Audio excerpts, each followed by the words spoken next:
gente, boa noite, sejam todos bem-vindos ao nosso templo. Como de costume, nós temos uma palestra antes da gira e gostaria que tivesse muita atenção nessa palestra de hoje, porque é uma palestra voltada especialmente para o público interno do meu terreiro, dada uma pergunta que um dos membros do terreiro fez essa semana, e eu vim trazer algumas informações para os membros do templo, especialmente, mas também são para qualquer pessoa que está aqui e poderá ouvir o que eu vou falar. Eu vou abordar um assunto sobre cemitério.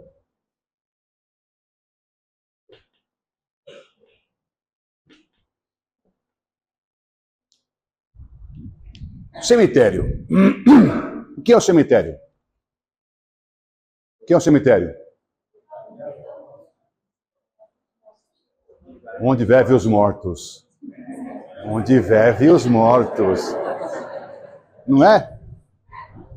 Onde vivem os mortos. Segundo fala-se, né? Bom, em razão dessa questão de o cemitério onde vivem os mortos, a palavra cemitério vem do latim que fala lugar de dormida, onde eu vou dormir, que é o sono eterno. Então a palavra vem do hebraico não, do grego e do latim, que é a mesma coisa, poemam, as duas palavras de dormir, então lugar de descanso eterno. O cemitério, ele tem alguma coisa especial nele? As pessoas lá enterradas. Mas o cemitério por si só tem algo de especial? O solo é consagrado. Então, isso que eu queria falar. Foi bem, o solo é consagrado em quais condições? Quando é um cemitério religioso. Se não o for, é um cemitério público, não tem uma consagração. No entanto, no passado, na visão ocidental judaico-cristã, o cemitério era um local consagrado. E aí vamos perguntar agora, vamos fazer uma série de colocações sobre essa questão do cemitério. Então, muitas pessoas se ressentem de irem ao cemitério. Ah, não vou, lá tem uma energia negativa, lá eu vou passar mal, lá vai ter alguma coisa que pode encostar em mim. São pensamentos que perpassam a mente de várias pessoas. Ah, eu não vou no cemitério. Ah, não. Tem até um receio de irem a um cemitério. E isso tem razão. Em qual religião? Não. Judaica. Primeira coisa, para o judeu, o corpo de um morto é impuro. Começa por aí. Quem toca no corpo de uma pessoa morta torna-se impuro por 7 dias. E ele, durante esse período, deverá fazer abluções ritualísticas. A ablução é a lavagem do corpo. Para o muçulmano, a ablução é feita 5 vezes ao dia quando você vai rezar. Então, a ablução também existe para o judeu, em específico no caso de tocar no corpo de um morto ao se tornar impuro. Na comunidade judaica existe um grupo específico que são aqueles que preparam o corpo do morto para o enterro. E esses são especialmente treinados e depois são reconsagrados após os ritos funerários para não ficarem impuros. Então tem uma série de regras que vão falar sobre isso. Então, primeiro, uma pessoa morreu. Se eu, por acaso, tocar na lei judaica, na lei mosaica, se eu, por acaso, tocar nesse morto, eu me tornarei impuro. Para que eu seja de volta, que eu deixe de ser impuro, eu vou tomar banho de uma água especialmente preparada, chamada água lustral. A palavra lustral vem do latim, que é que consagra. Então, é preparada essa água para que a pessoa tome banho com essa água. Qualquer semelhança com a macumba não é mera coincidência. Então eu vou tomar banho de purificação. Vejam só a preparação para esse banho. Disse também, está em Números 19, na Bíblia, para quem não entendeu o número 19. Disse também o Senhor a Moisés e a Arão: eis uma prescrição da lei que Yahvé, você vai notar na Bíblia, na Torá, que é o Velho Testamento, há dois nomes que são utilizados para Deus: Elohim e Yahvé. Quando você usa Elohim, é num sentido. Quando você usa Yahvé, é em outro sentido. Então, o nome de Deus, que você vai ver na Torá, no Velho Testamento, terá sentidos quando um for Yahvé, ou Javé, que é o Yud, Rei, Vav, Rei, que não tem a leitura do nome, é um nome escrito por letras em hebraico, Yud, Rei, Vav, Rei. Não tem como você ler essas letras, porque não tem sinais diacríticos, os sinais A, I, O, E e U. Não tem. Então não tem como ler essa palavra. Então só dá para você saber que é Yud, Rei, Vav, Rei, e a gente vai falar Yahvé no Brasil. Erroneamente falando, mas vai falar Javé, Yahvé, não tem como falar essa palavra. Bom, mas enfim, você vai encontrar Elohim e Yahvé na Bíblia. São nomes dados a Deus para motivos específicos. Yahvé é o Criador, Elohim é o Criador, é o bacana, é o legal, Yahvé é o que ordena, que condena, que bate, que arrebenta, que condena. Então, para cada uso, há um nome de Deus específico. Então, Yahvé ordena: comunica, pois, aos filhos de Israel que tragam a ti uma novilha vermelha sem defeito, perfeita, e que não tenha ainda se submetida a jugo. Ela não ficou prenha. Então é uma novilha vermelha que seja virgem, que não ficou prenha. Entregá-la-eis a Eleazar, sacerdote. Será levada para fora do acampamento e será sacrificada na presença dele. Veja, essa é uma prescrição para Moisés e para seu irmão Arão, que são irmãos. Nessa época, não havia o Templo de Jerusalém. Nessa época existia o quê? Gente, todo mundo aqui é católico, apostólico romano, ou é evangélico. Eu quero dizer, você foi educado nessa religião. Todo mundo aqui foi, eu fui, todo mundo aqui foi educado nessa religião. Todo mundo aqui nasceu cristão. Eu estou dizendo sobre coisas da Bíblia. Então, antes do templo, qual que era o templo? Meu Deus do céu, o tabernáculo era a tenda que Deus mandou que Moisés erigisse uma tenda no deserto. Gente, você precisa estudar. Macumbeiro que não estuda não sabe do que fala. Macumbeiro que não estuda sabe do que fala. Então, era o tabernáculo. No tabernáculo havia uma série de condições para que as pessoas entrassem na tenda, no tabernáculo. Era um local santo. Então, havia restrições enormes para o acesso a essa tenda. Ficava no deserto, por quê? Foram os 40 dias e 40 noites, 40 anos, que Moisés levou para sair do Egito até chegar na Palestina. E a Palestina está hoje em conflito mais uma vez. A terra já pertenceu aos cananeus, já pertenceu aos palestinos. Israel invadiu com Moisés já. Então fala, a terra do judeu não, a terra dos palestinos. Porque isso existia antes de Israel existir. Moisés é antes de Israel existir. Tem que estudar, para você não falar besteira, falar que muçulmano é terrorista, árabe é terrorista. Não estuda a história, não sabe. E vai ouvindo as mentiras da imprensa e não consegue entender o que está acontecendo no mundo. Como está acontecendo agora a invasão de Israel invadindo a Palestina, que não existe, porque Israel não deixa de existir a Palestina. A Palestina existe, mas está sendo atacada porque o governo israelense, com base, com apoio americano, faz o que quiser.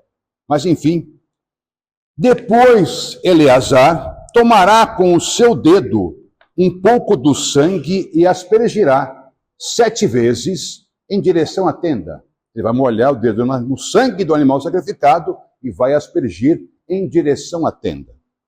Queimar-se-á, então, que é o holocausto. Quando você vê na Bíblia, o holocausto é queimar o animal em homenagem a Deus, porque é o cheiro do animal queimado que agrada a Deus. Isso está na Torá. Em outra parte, é lógico, várias vezes, mas nesse caso não. O sacerdote tomará em seguida madeira de cedro, um galho de hisopo e lã tingida de vermelho, e os lançará na água. Depois disso entrará no acampamento, mas ficará ainda impuro até a tarde. O Eleazar que fez o sacrifício, que fez toda essa preparação, fez todo esse ebó todinho, tá? Preparou todo o ebó para se purificar. Aí continua. De uma maneira, aquele que queimou a novilha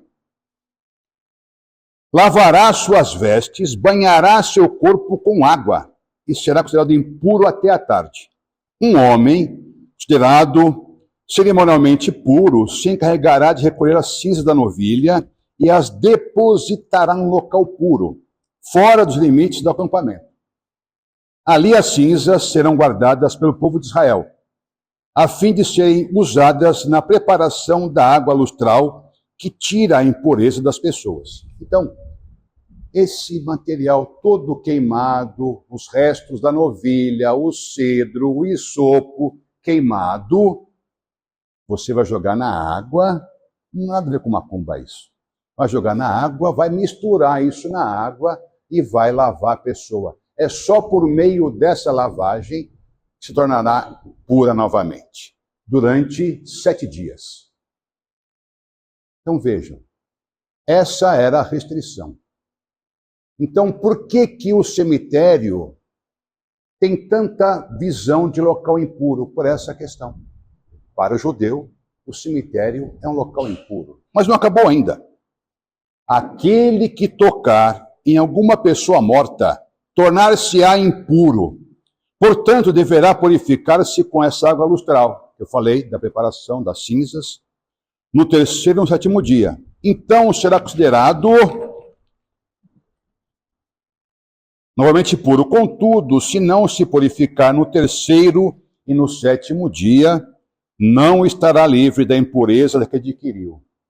Qualquer pessoa que tocar num cadáver humano e não passar pela cerimônia de purificação contamina a habitação de Yahvé e será sumariamente, definitivamente banida do meio do povo de Israel.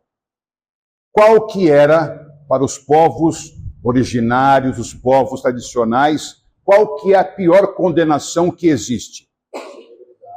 O degredo, o afastamento da comunidade. Então essa era, não é a morte.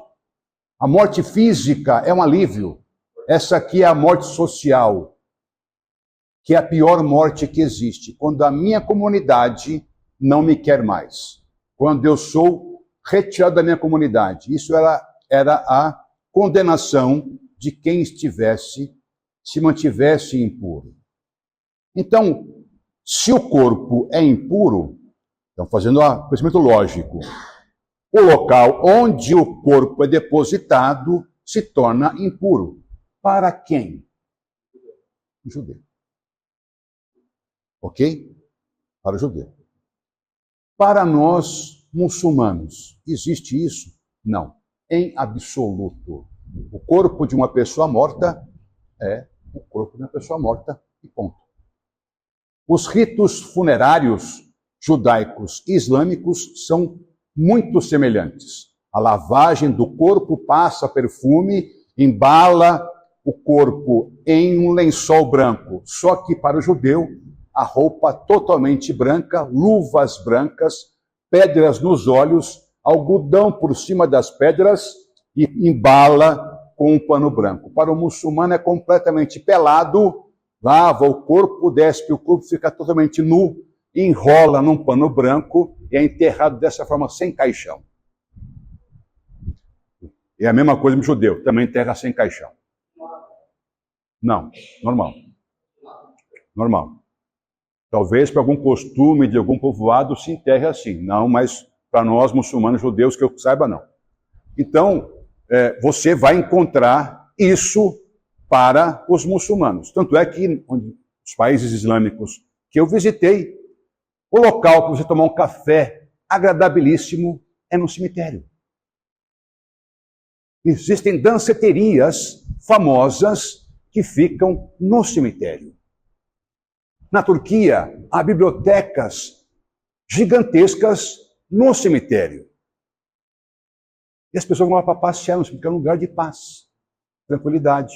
Não é essa questão de local sujo, de local impuro, porque isso vem da tradição ocidental. Eu vou continuar sobre isso ainda, porque eu vou dar mais exemplos dessa questão de como nós adquirimos costumes que são completamente fora da nossa realidade. Mas continuando. Esta é a lei que deve ser aplicada quando uma pessoa morre. Então veja, qualquer um que morreu torna-se impuro. E quem tocar num cara morto é impuro. Ponto. Continuando. Tomar-se-á para a pessoa em situação de impureza um pouco das cinzas do holocausto de purificação em um jarro. Em seguida, derramar-se-á água sobre as cinzas no vaso. Em seguida, um homem purificado separará um galho de isopo e molhará naquela água, aspergirá sobre a tenda, sobre todos os utensílios, sobre todas as pessoas que estiverem. Isso não é ebó. Para pegar, molhar o galho, vou aspergir nas pessoas, depois que eu preparei a água e coloquei na água um pó queimado. Na tradição iorubá, isso é algo que a gente faz todo o tempo. A gente toma banho com sabão feito com cinza, que chama akoshê, e tem um monte de magia que a gente faz, que a gente pega e prepara a magia queimando um monte de coisa. Osso, planta, raiz, e vai queimando, vai torrando, e vai põe isso na água, toma com gin, toma com água, come com acaçá, com mingau de farinha de milho, e assim vai. Então, a macumba está errado. Isso aqui é a Bíblia. Isso aqui é a Bíblia. Não é um livro de macumba, é um livro chamado Torá, Velho Testamento. Mas continuando. Mas se aquele que estiver imundo não se purificar, será imediatamente banido da congregação, porquanto contaminou de morte o santuário de Yahvé. Então, por isso que nós olhamos para o cemitério como um lugar maldito. As pessoas veem o cemitério como um lugar de expiação, um lugar de impurezas, um lugar de crostas, de cascas. Por quê? Elifas Levi, no século XIX, um ocultista, fala de cascas, de coisas malévolas que acompanham o nosso corpo, e quando nós somos enterrados no cemitério, essas desgraças ficam ali, que podem atacar outras pessoas. Então, vão se desenvolvendo teorias absurdas que não assistem em nenhuma tradição, e a gente vai pagando esse preço e botando isso na cabeça e tendo medo de várias coisas sem conhecer a razão daquilo. Mas continuando. Na época talmúdica é o que eu estou dizendo, até a vinda de Jesus como profeta. O Talmud são as 613 denominações das mitzvot, que são os mandamentos judaicos, mas a Torá, então, que é a base da doutrina judaica. Na época da talmúdica, os cemitérios eram objeto de medo e superstição, e eram considerados locais de espíritos malignos e demônios. Era visto como lugar perigoso e era muito perigoso pernoitar no cemitério. Talvez por esses motivos os cemitérios ficavam distantes das cidades, pelo menos 50 cúbitos da casa mais próxima. Então ficava longe do local de habitação. Os motivos para isso são vários. Até a questão da higiene, porque o necrochorume contamina a água. O necrochorume contamina a água. O necrochorume é o líquido que o nosso corpo produz, que é cheio de bactérias, de vírus e outras coisas mais que entram na água com a chuva. Então, está lá o corpo enterrado, chove, o necrochorume, ele entra e vai para lençol freático. Obrigado. Bom, vamos agora para algo mais recente, Novo Testamento. Em Marcos, quem que é Marcos? Quando eu falar em Marcos, quem que é Marcos? Até que enfim falaram, um apóstolo. É isso mesmo, Marcos é um apóstolo. Evangelista. Evangelista, verdade, não é um apóstolo, é um evangelista, está errado. Evangelista, não é um apóstolo. Além disso, Marcos ele vai escrever sobre a vida de Jesus. Quais são os 4 evangelistas? E Lucas. João, Marcos, Mateus e Lucas. Isso, são os 4 evangelistas. 2 evangelistas escrevem sobre o mesmo assunto. Qual é esse mesmo assunto que ele escreve? Então, em Marcos, vai falar que Jesus atravessou um lugar de água, não me lembro de cabeça qual que é, e chega num povoado. Ao chegar nesse povoado, um endemoniado que morava no cemitério e ficava entre as tumbas, se dirigiu a Jesus e falou, "Você está fazendo o que aqui?" Aí Jesus fala assim, "Sai desse corpo." Aí, qual que é o seu nome? Meu nome é Legião, porque eram muitos. Sai desse corpo, dirija-se para fora daí. Para onde ele te vai? Para aqueles porcos que estão ali. Na tradição falam que eram 1.200 porcos, mas cada um vai dar um número. Então isso em Marcos. Já num outro evangelista, que é Mateus, fala em 2 demoniados. A história é a mesma, só que são 2 demoniados. Mas é a mesma história. Moravam no cemitério, ficavam entre as tumbas e tal, e que eram malucos, possuídos por demônios. Demônios. Demônio é alma de ser humano? Não. Não. Demônio não é alma de ser humano. Então, portanto, não é a alma de alguém que tenha, por acaso, estaria ali zanzando porque ainda não encontrou a luz, não encontrou o caminho, lá no poltergeist, venha para a luz, não encontrou a luz ainda e está buscando a luz. Que esse é um grande erro nosso, esperar que a gente vai para a luz, como se a luz fosse a nossa busca, né? Quando eu morrer, vou para a luz, ser iluminado, uma visão completamente fora da realidade nossa de macumbeiros. Mas, enfim, precisamos de construir uma série de coisas que entram na nossa cabeça impingida pela tradição judaico-cristã. Mas continuando. Em ambos os casos, os demônios foram retirados e foram em direção aos porcos. Por que legião?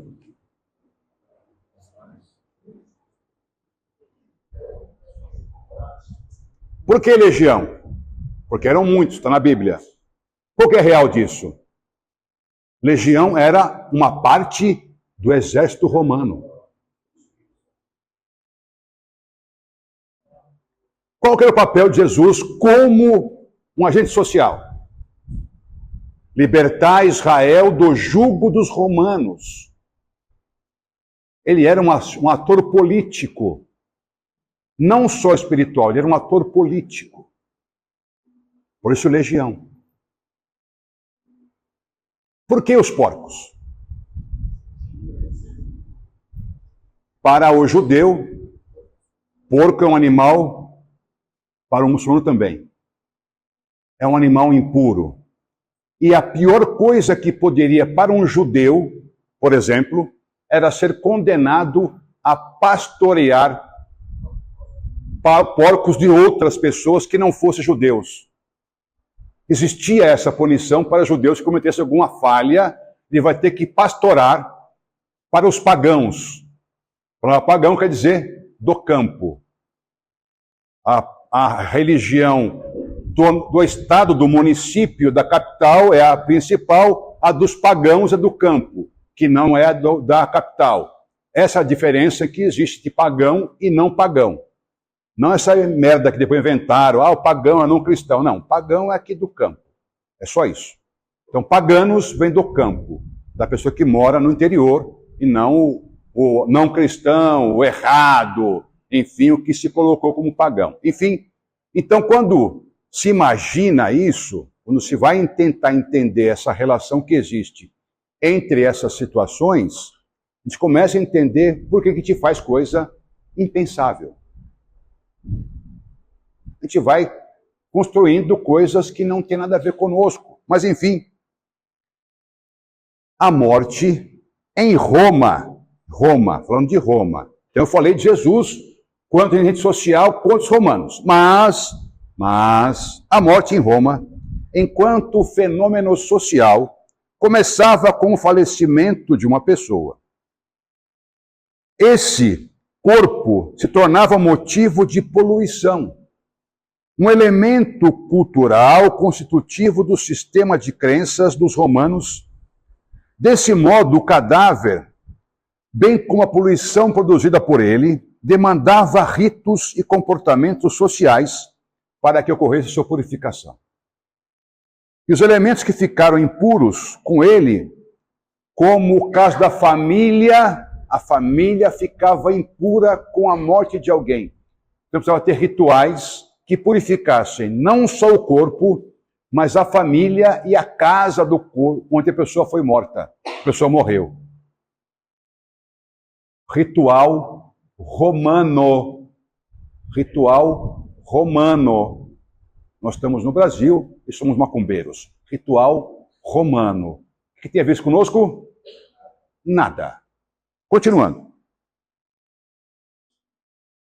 Esses ritos eram constituídos por diversas etapas. Essas deveriam ser seguidas adequadamente para que a família fosse purificada.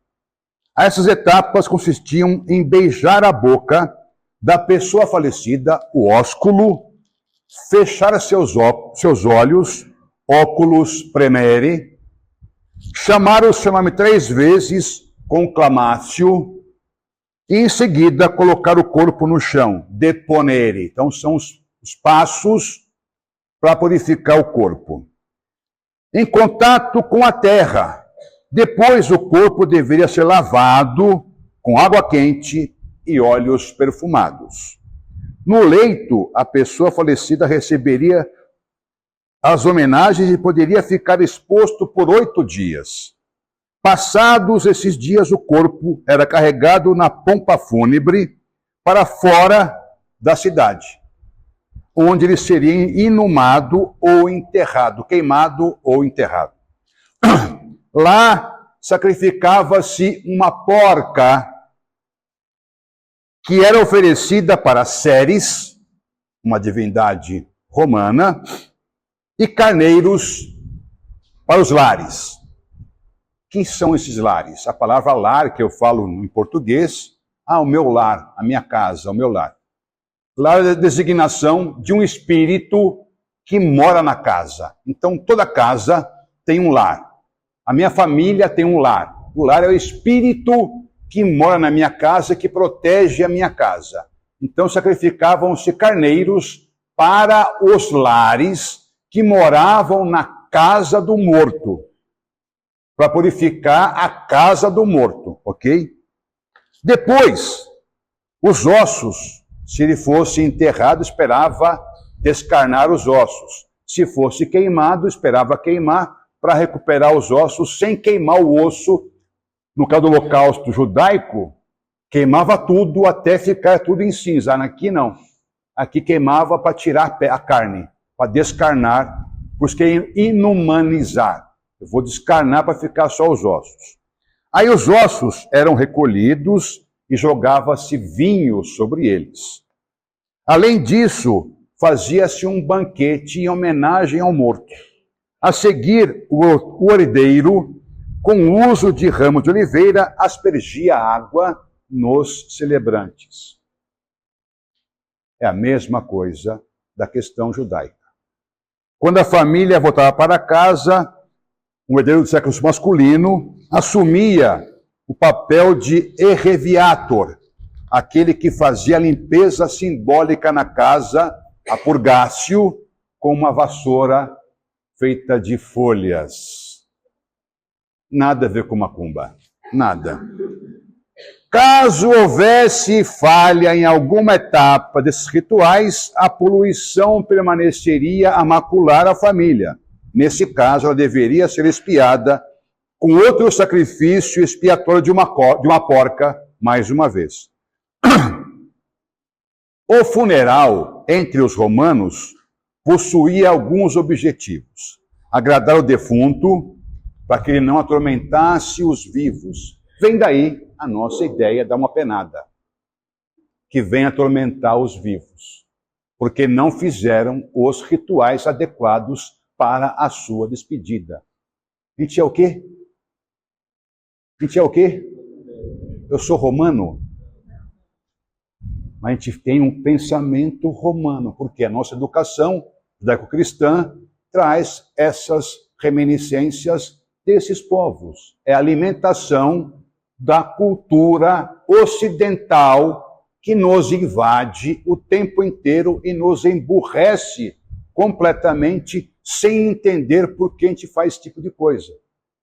Não estou dizendo que a quem segue isso esteja errado. Se eu sigo isso e eu entendo por que eu faço isso, ok. Agora, se eu faço coisas sem entender o porquê desse motivo, eu estou completamente errado. Completamente errado. Se eu sigo o ritual romano, beleza. Mas você não é romano. Por que você quer fazer isso? E assim vai. Então, continuando. De modo a restabelecer a ordem do mundo, separando os elementos que pertencem ao mundo dos vivos do mundo dos mortos.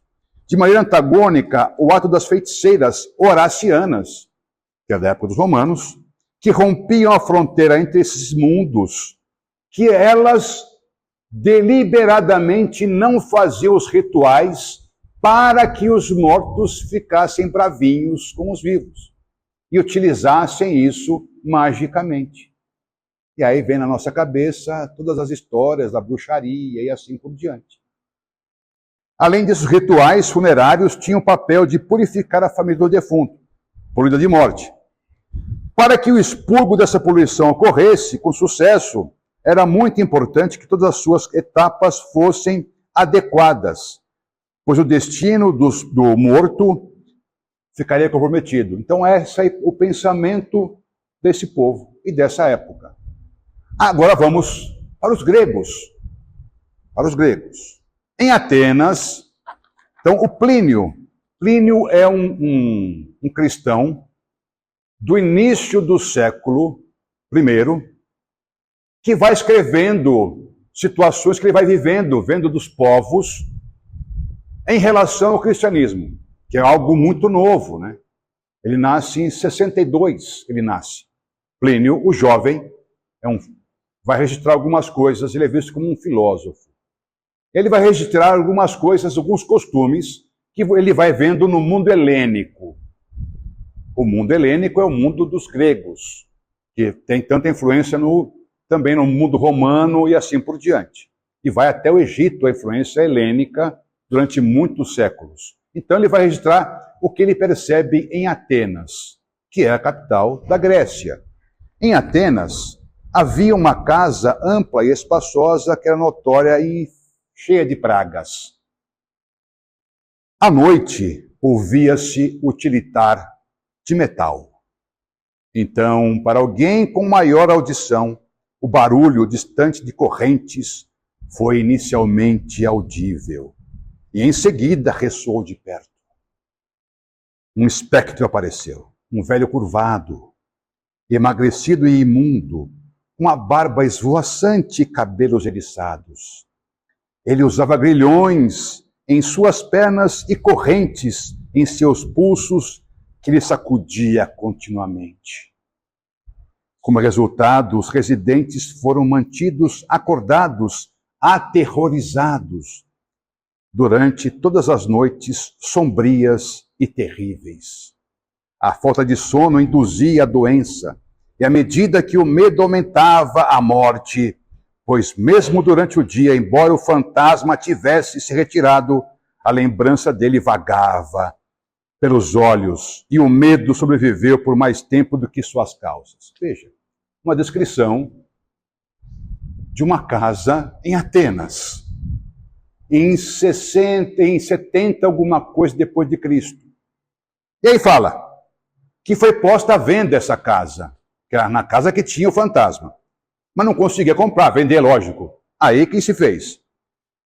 Foi aos magistrados que indicou aonde deveria ser feito o desenterro do corpo desse velho, que foi desenterrado, e aí foi feito um enterro adequado para ele, e tudo ficou em paz.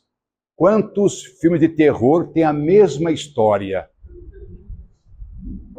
Quantos filmes de terror têm a mesma história? Fala sobre isso, inclusive, agora, tá? Todos vão ter essa mesma história. Porque nós somos contaminados por essas histórias. Lógico, lógico. E assim foi. Então, esse relato traz elementos religiosos e nele encontramos as 3 dimensões citadas. O cara que morreu em sofrimento, aqueles que sofrem porque perderam a pessoa e a ausência dos ritos adequados. Então, isso você vai encontrar, esse tipo de coisa. A casa, vista como perigosa, recebeu essa qualidade porque um morto maléfico a contaminou. Então, só purificar essa casa, tirando dela os ossos do morto que não foi adequadamente enterrado.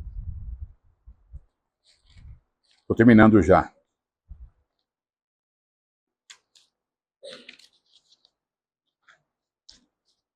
Então, quando eu faço os ritos, as fronteiras entre o mundo dos vivos e dos mortos, com base na ritualística adequada, ela é restabelecida. Então, acabam os problemas e aí voltam as pazes entre os mundos. Então, nós macumbeiros, pegamos tudo isso, fazemos um mix e jogamos na nossa história. O cemitério é habitáculo de Exu, Pombagira, Preto Velho, que eu vou fazer os trabalhos de macumba mais filha da puta que existe lá no cemitério, porque no cemitério tá cheio de coisa ruim, porque é impuro para os romanos, para os judeus, para os gregos, para o indígena brasileiro, o nosso povo originário. O corpo humano, ele é impuro em absoluto. Existe alguma coisa que fale sobre isso na literatura tradicional religiosa indígena? Não.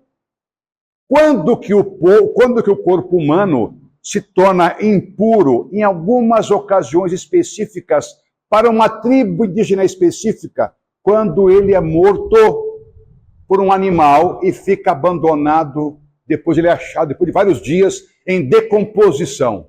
Só nesse caso exclusivo, não me lembro de qual que é a etnia que segue esse costume, que o corpo de um morto que é encontrado em decomposição, já ele é impuro. E há os rituais próprios que serão feitos para purificar somente o corpo, para que possa ser enterrado com todas as exéquias, as pompas adequadas para o morto. Tradição africana, nas terras de Yorubá, se enterra a pessoa dentro de casa, na sala, para ficar pertinho da pessoa que morreu. Eu ofereci obi, eu ofereci água e gin para o mestre do meu mestre, estava enterrado numa casa de uma família em Adjegulã, que tomava conta da tumba dessa pessoa e ficava no quarto da família. A tumba dessa pessoa, um mestre de Ifá, do meu mestre de Ifá. Por que que para nós tornou-se algo tão putrefato e tão desgranhento o cemitério? Aí não, se eu for lá, eu vou ter que tomar um banho de descarrego. Um banho de não sei do quê, tem que tomar banho de sal grosso, passar pipoca no corpo. Eu fiquei impuro porque fui no cemitério? Eu sou judeu? Eu sou ateniense? Sou romano? Eu sou macumbeiro. Ponto. Então, quando eu vou falar alguma coisa, eu vou perguntar alguma coisa, eu vou tentar entender alguma coisa, eu tenho que tentar entender a partir da questão histórica, a partir do conhecimento da religião original que levou as pessoas a pensar sobre aquilo. Então, que não tem a ver conosco. Eu sou cristão? Não. Eu sou muçulmano. No Islã fala de corpo impuro em absoluto.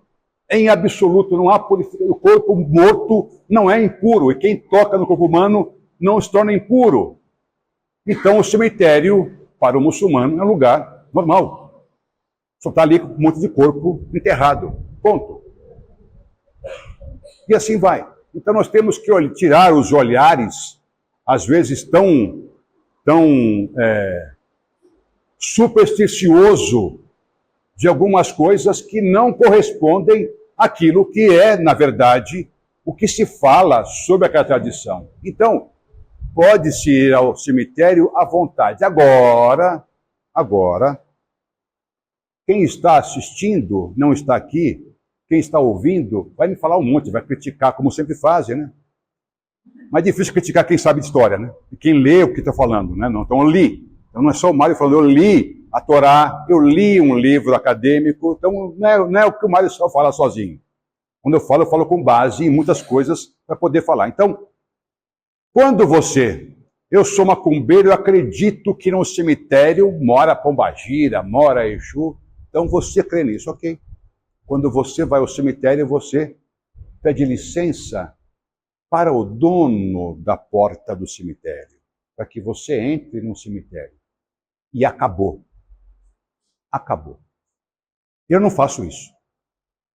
Porque para mim isso não existe. E eu sou macumbeiro há bastante tempo. 46 anos de macumbeiro. Eu não faço isso.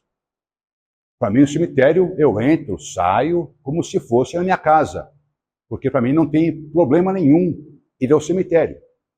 Mas para você que crê nisso, eu não posso julgar a crença das pessoas, você que crê nisso, então passe pelo portão do cemitério e peça licença a quem mora no portão, que vai ter a cantiga que fala sobre isso, né? Tem a cantiga que mora no portão, né? Então você pede licença para que você possa passar. Mas saiba que não há motivo para isso, porque não tem nada no cemitério que vá atazanar a sua vida, prejudicar você e assim por diante. Ok? Alma penada, que é o grande nó do povo. E a pessoa vem jogar comigo, babá, mas tem algum morto que está me acompanhando? Eu falei, vai na Universal para tirar o imposto. E não é possível, gente. Não é possível. Aonde que vocês acreditam que há um imposto em vocês? O que acontece? Nós, em nossa vida, nós nos desequilibramos. Por qualquer motivo. Uma tristeza profunda, a perda de um parente, de um filho, do pai, da mãe. Isso é normal. Nós ficamos tristes com isso. A gente perde a fé, xingamos Deus, rompemos com a nossa comunidade, a gente faz um monte de coisa em tristeza. Quando nós estamos vulneráveis, o que acontece? O mundo espiritual é permeado de inimigos nossos, que não são almas penadas, são seres espirituais que são nossos inimigos. Na tradição iorubá, chamado de Adiogun. Na tradição islâmica, chamam-se de djinn, mas o djinn malévolo. Tem djinn bom e djinn ruim. O djinn malévolo. Para o judeu, são os gênios. Para os romanos, o nome desses seres eu esqueci agora, não são os lares. Também existiam os seres que fazem isso, são nossos inimigos. Eles querem o quê? Destruir-nos. Eles não gostam dos seres humanos. Por quê? Porque o ser humano cometeu inúmeras falhas no decorrer da sua história como ser humano. Inclusive a traição que fez em relação a esses seres. Por isso, eles se afastam dos seres humanos e alguns se tornam nossos inimigos, que vão falar que são os seres que estão com Satanás para o cristão, para o judeu, para o muçulmano, que se juntam com Satanás para prejudicar o ser humano. Então, você vai encontrar nas tradições diversas esses seres que é nosso mal. Mas eles têm acesso a gente a todo momento? Não, gente. Porque nós nascemos protegidos. Nós temos a nossa proteção contra eles. Porém, quando eu estou chateado, triste, começo a amaldiçoar tudo, fica naquela situação bastante dificultosa, a minha proteção se enfraquece. E esses seres realmente se aproximam da pessoa e começam a prejudicá-la de forma bastante agressiva. Por exemplo, uma pessoa que vai para o mundo das drogas. Ou alguém drogado é a vítima principal desses seres. E assim vai. Qualquer vício que a pessoa tenha é a porta de entrada para vocês colarem nessa pessoa e continuarem com ela. Então isso existe. Agora, o meu vizinho morreu, vai ficar lá atrás de mim, Mário, porra, gente. Ele vai fazer isso, meu vizinho. Eu posso ser chato pra cacete, mas ele vai ficar lá atrás de mim com as correntes balançando. Mário. Não vai, gente. Mas nós temos isso na cabeça, como se isso fosse verdade. Ó. Como está no Ghost. Esse trem é meu. Então, ó, eu moro naquela casa, a casa é minha, ninguém pode morar aqui que eu vou atazanar a vida da pessoa. Isso para quem é ateniense, gente. Para quem mora em Atenas. Eu sou brasileiro, eu moro no Brasil. Eu sou macumbeiro. A tradição minha é africana. A tradição minha é indígena. Eu vou ter uns conceitos judaico-cristãos, porque eu sou ocidental. O ocidental é contaminado por esses conceitos. Ele não consegue se deslivrar disso. É uma batalha diária para nós, esse terreiro, quebrarmos os paradigmas judaico-cristãos. A gente é educado nesse sentimento. A gente é educado nisso. Então é difícil, você sempre vai dar uma rateada. Você acaba indo por esse meio. Mas não acontece isso. Então vão apagando alguns pensamentos a respeito disso. Existem seres realmente que estão atrás de nós. Que vão sempre nos perseguir porque querem nossa derrotada. Por isso é o que eu falo sempre. O Iapelé. O comportamento exemplar. A pessoa ser honesta, benfazeja, caridosa, olhar para o próximo com um olhar benfazejo, ajudar as pessoas quando puder ajudar, não se meter no problema dos outros, tendo o comportamento adequado. Isso já é o grande caminho. Não precisa fazer mais nada, não precisa fazer nada. Tenha um bom comportamento. Seja uma boa pessoa. Procure ser uma pessoa importante para a sua comunidade, uma pessoa que colabora para a sua comunidade, colabora para as pessoas que estão lá com você, que auxilia, que está disponível, que ajuda. É só isso que se espera de alguém em uma comunidade. Então não tenho, não tem. Que eu fui não sei aonde jogar com não sei quem e falou que eu tenho uma herança ancestral que não sei. Vai tomar banho, herança ancestral. Gente, você imagina, eu, Mário, cometo uma falha nessa minha vida. O que o meu neto vai ter a ver com isso? Mas não. Vai alguém que joga abuso e fala, tem uma herança ancestral. Isso é coisa de espírita. É o livro lá, Nosso Lar, Najib Gasparetto. Você vai encontrar isso, Najib Gasparetto. Você é espírita? Pelo amor de Deus, larga a mão disso. Esqueça isso. Não tenha essa ideia espírita. A gente não é espírita. A gente não é espírita. Ah, o karma, que karma? Karma é do indiano, não é nosso, e assim vai. Então, quando você vai falar alguma coisa, saiba do que fala. Não fale ao que você não conhece. Não dê pitaco ao que você não sabe. Procure entender as coisas. Procure entender como as coisas são feitas, como que as coisas se dão, para que você não ensine errado, para que você não fale errado, para que você não seja visto como uma pessoa supersticiosa. Porque o macumbeiro não pode ser supersticioso. Nós trabalhamos com entidades. Como é que eu posso ter medo de entidade? Eu trabalho com espírito. O espírito que é o nome genérico, tá? Trabalho com espírito. Eu vou ter medo de espírito? Isso que faz o espírita.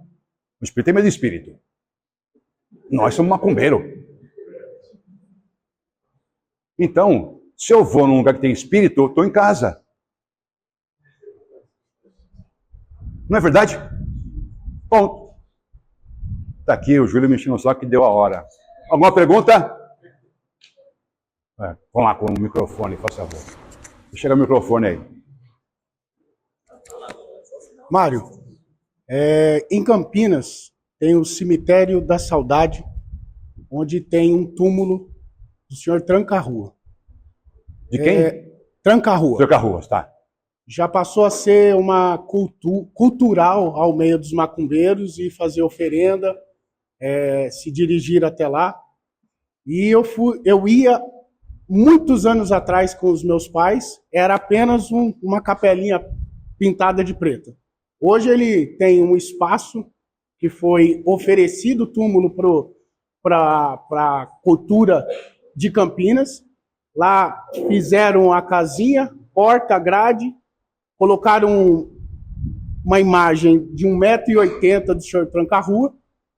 E eu gostaria de saber com você como lidar com essa situação, pelo seu ensinamento de hoje, ao meio do povo macumbeiro, vamos dizer, porque passou a ser algo santo, sagrado, e aí eu tenho esse ensinamento hoje, porque é uma quebra de paradigma até mesmo para os familiares.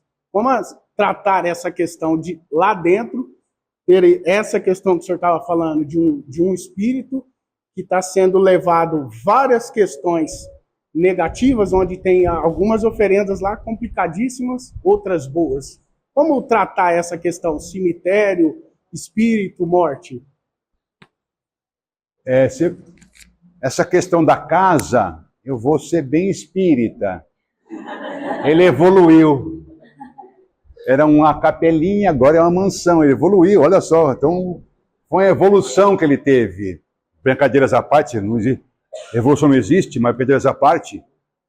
Vejam, as crendices. Então, por exemplo, digamos que nós aqui começamos a ter uma convivência maior, todo mundo aqui, umas 50 pessoas agora aqui, um pouquinho mais, 70 pessoas aqui agora, começamos a viver juntos numa comunidade. E nós começamos a cultuar um Deus. E damos esse nome de Deus antenar, para ficar antenado em tudo. E eu começo a cultuar esse Deus antenar. Eu coloco um corpo sacerdotal, acordo pela manhã, todo mundo se vira para o norte e começa a rezar para antenar. Aí no meio do dia, de novo. À noite, de novo. O Deus antenar vai aparecer. Como? Algum ser muito esperto vai se tornar o antenar. E vai receber tudo isso em homenagem, em orações, em presentes, em oblações, em oferendas, e vai escravizar todo mundo ali. Isso vai continuar. Vai continuar. E aí eu, com o coração aberto, coração livre, coração bacana, vou lá e faço oferendas para o antenar. Aí eu falo para o meu vizinho, puxa, vai lá, no culto do antenar ele vai, aí recebe uma graça. dá testemunho, eu recebi uma graça. E o culto de antenar vai aumentando. É assim que acontece. Simples. Por isso que você vai encontrar nas religiões tradicionais a condenação a essa prática, para que você não faça isso. Entender o motivo? Para que você não seja vítima desses seres. Por isso que as religiões tradicionais, elas são tão restritas. A prática é falar, proibida a magia, necromancia, e não sei o que, tudo é proibido. Por quê? Para que você não seja vítima desses seres. É simples. Não é porque a religião é isso, é aquilo, é porque é para proteger o seu fiofó. Simples. Porque quando você se envolve com isso, mesmo de coração aberto, você será prejudicado. Não tenha dúvida. Não tenha dúvida. Porque esses seres não são bacanas. Não são bacanas. E eu sempre falo, dá com uma colher de café e tira de você com uma escavadeira. Você acha, mas eu ganhei. Ganhou, perdeu o que na sua vida? Te dão com uma colher de café e arrancam de você uma escavadeira. Mais alguma pergunta? Obrigado, gente. Não, acabou. Olha lá. Volta as palmas, tira as palmas. Suspende a palma. Ainda bem que está gravado, dá para tirar a palma. Boa noite. Mário, qual a relação, então, do Cruzeiro das Almas no cemitério? Que é um ponto que muita gente faz trabalho, faz oferenda, faz entrega. Qual é essa relação, assim, na sua explicação, que o Cruzeiro tem ali no cemitério? É a tradição que nós temos judaico-cristã. Então, quando eu falo em almas, eu tenho que entender um tipo de culto específico que nasce no culto das almas católicas. Então, o culto das almas católicas, que existe a ideia das almas, que eu vou colocar vela para as almas, vou falar das almas, vou rezar para as almas, isso é católico. A Umbanda, como sempre, ela traz isso para ela e cria a linha das almas que não é dos pretos velhos. Quando eu falo adorei as almas, eu falo da linha das almas. Quando eu vou saudar Preto Velho, salve Preto Velho. Adorei as almas era a saudação que eu dava para a linha das almas, que depois se aglutinou numa coisa só, linha dos Pretos Velhos. Mas existia um culto específico. O Cruzeiro das Almas era uma parte no terreiro que ficava inseparado, porque imita a mesma situação do Egungun na terra de Candomblé, na casa de Candomblé. Então, na Umbanda, vai se imitar um lugar específico dos mortos, das almas, que eu vou ter esse culto, a linha das almas, que não é Preto Velho. E a linha das almas é muito perigosa, segundo a tradição própria umbandista. Por isso ele acabou. É um culto que acabou. Você não vai encontrar mais ninguém que faça culto às almas como linha das almas. Não tem mais. Em razão do medo que se tem das almas. Mais alguma pergunta?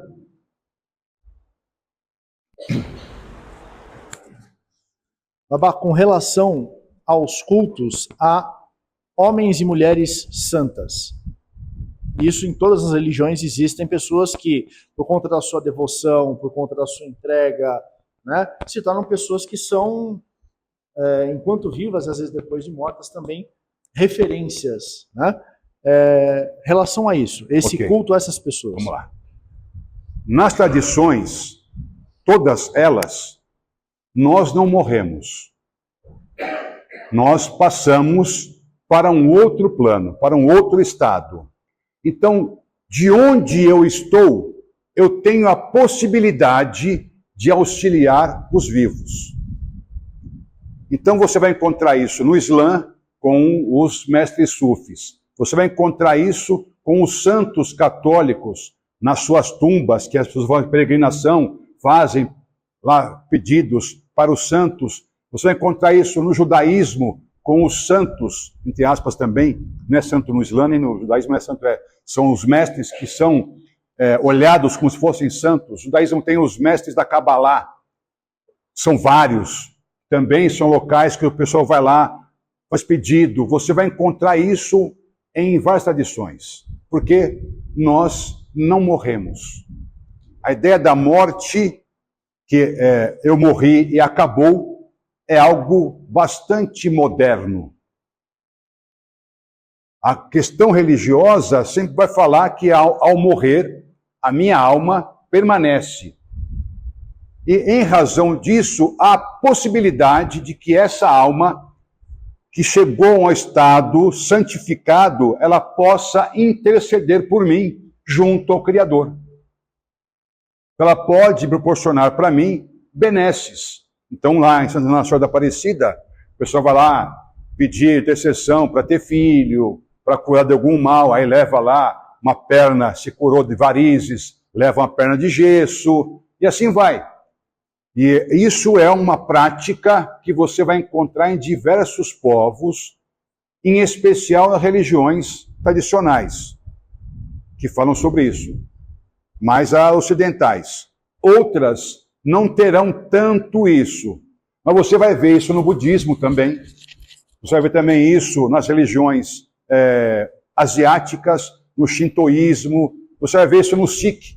No sikhismo, além da pessoa, também tem um livro, que o livro que eles usam, o Gurdam Bapak, se não me engano, é isso? Também ele é visto como algo sagrado, como santo também. Então, você vai encontrar como esses espaços seriam, esses seres, essas almas seriam almas que poderiam interceder pela pessoa junto ao Criador. Essa é a ideia que existe das almas, aí seriam as almas benditas, as almas que poderiam, porque você vai encontrar a palavra, e aí mais uma vez vamos para o hebraico, para o judaísmo. São 10 categorias angélicas. Qual que é a básica? Não, Elohim tá... Não. Como é que chama a baixa? Ishim. Ishim. Ishim seriam seres humanos que, em razão da sua alta devoção, comprometimento com Deus, com o seu amor às pessoas, conseguem chegar nesse estado angelical. E esses Ishim, como anjos, poderiam interceder como seres angélicos mesmos com Deus. Então, te imita, mais uma vez, uma prática judaica. Porque nós somos enfronhados numa tradição judaico-cristã. O Eborá, aí é a mesma coisa, que eu posso, um ser muito, Eborá, que pergunta aqui o Júlio, Eborá também você vai encontrar. A palavra Eborá quer dizer um ser de muito poder, muito poderoso, que pode ser tanto um espírito da floresta, das águas, qualquer seja esse espírito, um Iwin, um Adjá, ou pode ser um ser humano que, em razão do seu poder, se torna um Eborá. Aí você vai encontrar a cantigas de Iemanjá, que fala que ele é um Eborá, a cantiga de Xangô, que fala que ele é um Eborá, que é um ser muito poderoso, se tornou isso, era um ser humano, se tornou um Eborá. Mais alguma pergunta? Obrigado, gente.